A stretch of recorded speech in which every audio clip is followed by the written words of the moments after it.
अगर अब कोई स्टैंड नहीं लेगी तो वो फिर सिर्फ ये नहीं है कि सिर्फ एक कोई फ़लस्तीन निशाने पे होगा, वो फिर आगे बढ़ेंगे। अगर ये हाथ रोका ना गया तो ये हाथ आगे बढ़ेगा। अगर ये मुसलमानों ने ना उठाए तो ये याद रखा जाए, ये फ़लस्तीन नहीं, बाकियों के साथ भी ऐसा।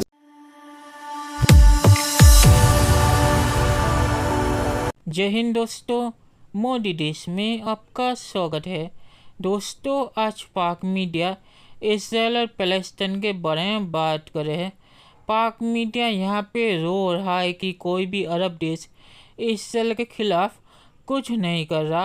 अरब देशों ने जो 40 देशों की आर्मी बनाई थी वो भी बहती हुई है, वो भी इसराइल के खिलाफ कुछ कर नहीं रही। और पाक मीडिया कह रहा है कि पाकिस्तान अकेले कुछ नहीं कर सकता। अरब देश अगर चुपचाप रहेंगे तो पाकिस्तान अकेले क्या कर लेगा।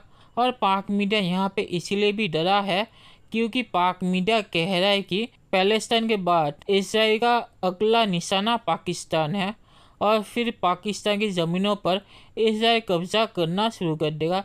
तो पाकिस्तान यहाँ पे बहुत ही ज़्यादा घबराया हुआ है और इसीलिए इसराइल पर रो रहा है।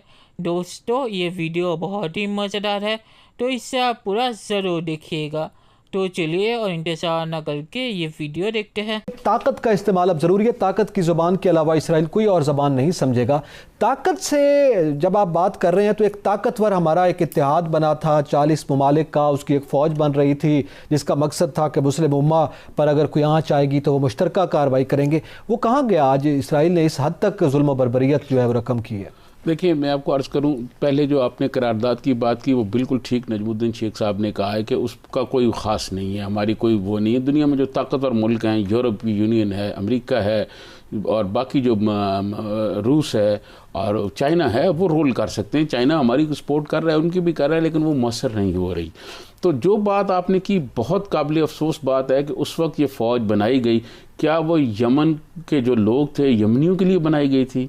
क्या वो यमनियों पर हमला करने के लिए फ़ौज बनाई गई थी? क्या उनका मुकाबला, यमन तो एक छोटा सा मुल्क था ना, वो मुसलमान ममालिक थे, क्या वो उनके लिए ये सारे एफर्ट की गई थी?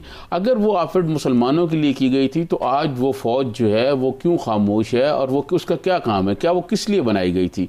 क्या ये एक मैं समझता हूँ कि पूरे मुसलमान ममालिक को और पूरी मुस्लिम दुनिया को एक ऐसे मतलब धोखे में रखने के लिए ये बनाई गई थी कि जी इतने ममालिक का इत्तेहाद बन रहा है और ये हम करेंगे, उस इत्तेहाद को आप क्यों नहीं भेजा जा रहा उसके लिए, इजराइल पर हमला के लिए? इजराइल बगैर ताकत के ज़बान नहीं समझेगा, ना ही दुनिया उस तरफ तवज्जो देगी जब तक जो है मुसलमान कोई रिएक्शन नहीं करेंगे।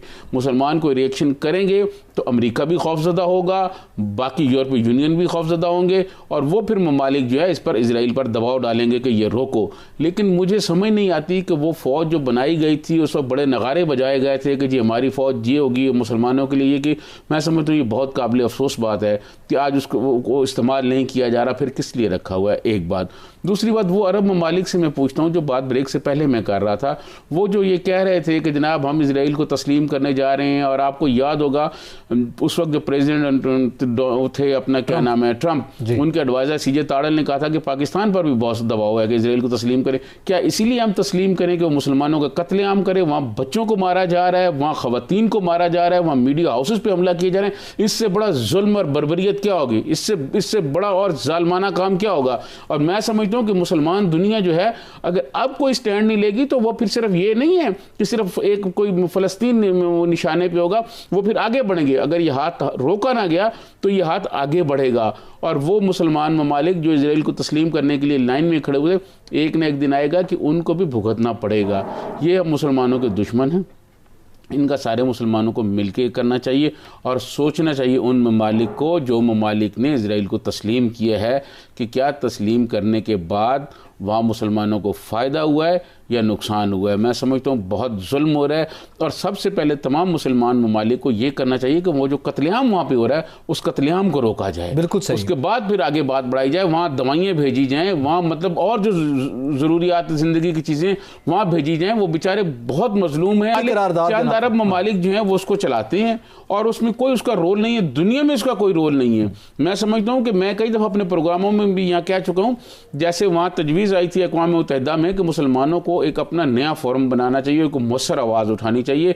अगर ये मुसलमानों ने ना उठाए तो ये याद रखा जाए, ये फ़लस्तीन नहीं, ये बाकियों के साथ भी ऐसा ही होगा। ये बात तुर्की के सदर रजब तैयब एर्दोगान भी ये कर रहे हैं। वो आज ये बात कर रहे हैं कि मुश्तरका तौर पर कोई फ़ौज होनी चाहिए, हमें कार्रवाई करनी चाहिए। ज़ाहिर है ये एक बड़ा सवाल है कि वो मुश्तरका फ़ौज आपकी कहाँ गई जिसको आपने बनाया, और यमन के गरीब मुसलमानों पर तो आपने अटैक कर दिया, तो फ़लस्तीन के हक़ में क्यों नहीं बोली? ये बहुत अहम बात आपने की है। इसके साथ ज़्यादातरीन साहब, अब प्रैक्टिकल स्टेप्स की जब हम बात करते हैं, ज़ाहिर है ताकतवर को रोकने के लिए ताकत ही का इस्तेमाल हो सकता है, और या ताकतवर ममालिक उस पर अगर डिप्लोमेसी भी है तो उनकी ज़्यादा मौसर साबित होगी। हम ये बात करते हैं रशिया, चाइना, पाकिस्तान, तुर्की, ईरान, हमारे ये ममालिक हैं जो कि ये बात कर रहे हैं। तो जब तुर्की, पाकिस्तान, ईरान, मलेशिया, ये ममालिक हैं जो बात कर रहे हैं, लेकिन ज़ाहिर है ये मुस्लिम उम्मा में उस तरह से ताकतवर ममालिक नहीं हैं। अब आप क्या समझते हैं कि हम किसको साथ मिला सकते हैं? यूरोप, बल्कि जब हम यूएस की बात करते हैं वो तो उसकी सपोर्ट कर रहा है इसराइल की, उसने वर्बली भी सपोर्ट की है। देखिए, मैं आपको अर्ज़ करूं, जो हमारे मुसलमान ममालिक हैं, ख़ास पे हमारे जो अरब दोस्त हैं जिनके लिए हम दिन रात मरने के लिए तैयार रहते हैं, उन अरब ममालिक को अब सोचना होगा। देखिए, वो अपना इक़्तिदार बचाने के लिए और अपनी हुकूमतें बचाने के लिए और अपने जो है ना बाकी मामला चलाने के लिए अगर वो खामोशी अख्तियार करेंगे तो मैं समझता हूँ ये बहुत बड़ा एक जुर्म है। गरीबों को, मजलूमों को मारा जा रहा है। एक 10 साल बच्ची का मैसेज आपने सुना है जी? उसने कहा क्या हमें इसलिए मारा जा रहा है कि हम मुसलमान हैं। तो मैं ये समझता हूँ कि इस पर भी अगर अरब हमारे जो दोस्त हैं, जो ताकतवर हैं, जिनके पास पैसा है, जिनके पास वसाइल हैं, अगर वो स्टैंड नहीं लेते तो फिर वो दिन दूर नहीं है जब उनको भी इसी किस्म के हालात का सामना करना पड़ेगा। स्टैंड लेना बहुत ज़रूरी है। चलिए दोस्तों, इस वीडियो पे बात करते हैं। तो पाक मीडिया जो कह रहा है कि ताकत की जुबानी इसराइल समझेगा, तो इसराइल के सामने कौन खड़ा होगा? क्योंकि इसराइल के पीछे अमेरिका है और अमेरिका के सामने कोई भी नहीं टिक सकता। तो कौन सा देश अपनी ताकत का इस्तेमाल करेगा इसराइल के सामने, जिसकी आर्मी बहुत ही ज़्यादा एडवांस है और जिसके पीछे अमेरिका है? इसका जवाब पाकिस्तानी मीडिया नहीं दे सकता, क्योंकि पाकिस्तान कहता है कि अरब देश इसराइल का सामना कर सकते हैं, जो ऐसा नहीं है।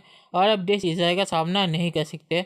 और पाक मीडिया जो कह रहा है अरब देशों ने 40 देशों की जो आर्मी बनाई थी, वो किस लिए बनाई थी? तो वो सऊदी अरेबिया ने बनाई थी, सऊदी अरेबिया के फ़ायदे के लिए। सऊदी अरेबिया ने वो आर्मी ईरान के ख़िलाफ़ बनाई थी और यमन में इस्तेमाल करने के लिए। आपको याद होगा कि सऊदी अरेबिया ने पाकिस्तान को बोला था यमन में अपनी आर्मी का इस्तेमाल करने के लिए, जिसमें पाकिस्तान ने मना कर दिया था। तो इसीलिए सऊदी अरेबिया ने वो आर्मी बनाई थी ताकि वो सऊदी अरेबिया की सुरक्षा कर सके। सऊदी अरेबिया ने वो आर्मी इसराइल पे हमला करने के लिए नहीं बनाई थी। और सऊदी अरेबिया वैसे भी अमेरिका का सबसे करीबी एलाई है और इसराइल भी अमेरिका का करीबी एलाई है। तो सऊदी अरेबिया अपनी उस आर्मी का इस्तेमाल कभी भी इसराइल पे हमला करने के लिए नहीं करेगा, क्योंकि उसे पता है कि अगर इसराइल पे सऊदी अरेबिया ने हमला किया तो अमेरिका उसका क्या हाल करेगा। तो पाकिस्तान जो कह रहा है कि सऊदी अरेबिया को वो 40 देशों की आर्मी का इस्तेमाल करना चाहिए इसराइल पे हमला करने के लिए, ऐसा कभी होने वाला नहीं है, जिसकी वजह मैंने आपको बता दी है। तो पाकिस्तान ऐसे सपने ना देखे जो कभी होने वाला नहीं है। और पाक में जो कह रहा है कि अरब देश इसराइल के साथ रिश्ते नॉर्मल करना चाहते थे, और तभी पाकिस्तान पे भी दबाव था इसराइल के साथ रिश्ते नॉर्मल करने के लिए। तो इसराइल को तो ज़्यादातर देशों ने मान लिया है और कुछ ही देश बाकी है जिन्होंने इसराइल को नहीं माना है। तो आखिरकार सबको ही इसराइल को मानना होगा।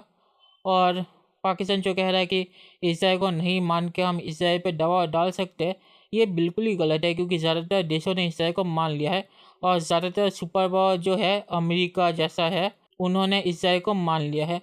तो पाकिस्तान अगर इसराइल को नहीं भी मानेगा तो इससे इसराइल पे कोई दबाव नहीं आएगा। और इसीलिए अरब देश भी इसराइल को मानना चाहते थे, क्योंकि अरब देशों से तेल ख़त्म हो रहा है और उन्हें इन्वेस्टमेंट की ज़रूरत है, और इसराइल उनके देशों में इन्वेस्ट कर सकता है। और इसराइल की टेक्नोलॉजी भी बहुत ही ज़्यादा एडवांस है और इसके ज़रिए अरब देशों को भी मदद मिलेगी।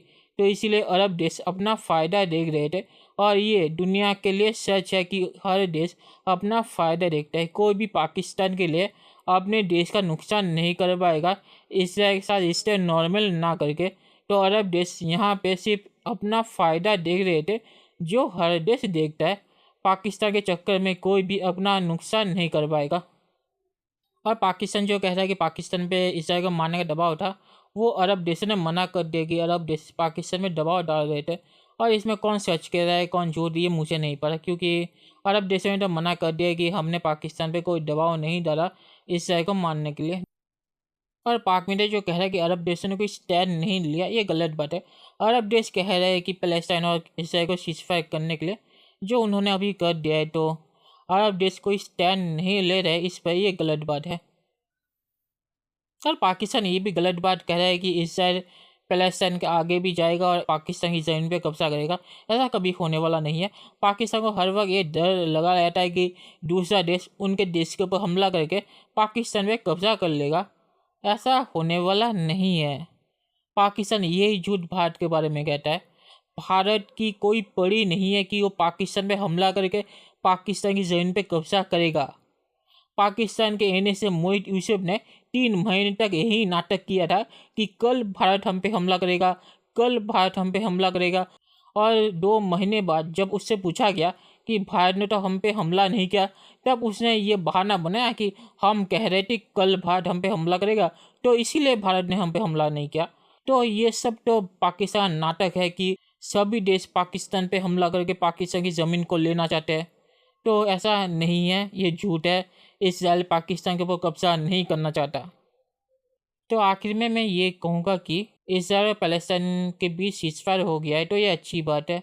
आशा करता हूँ कि ये सीज़फायर बना रहे और फिर से कुछ दिनों बाद ये टूट ना जाए।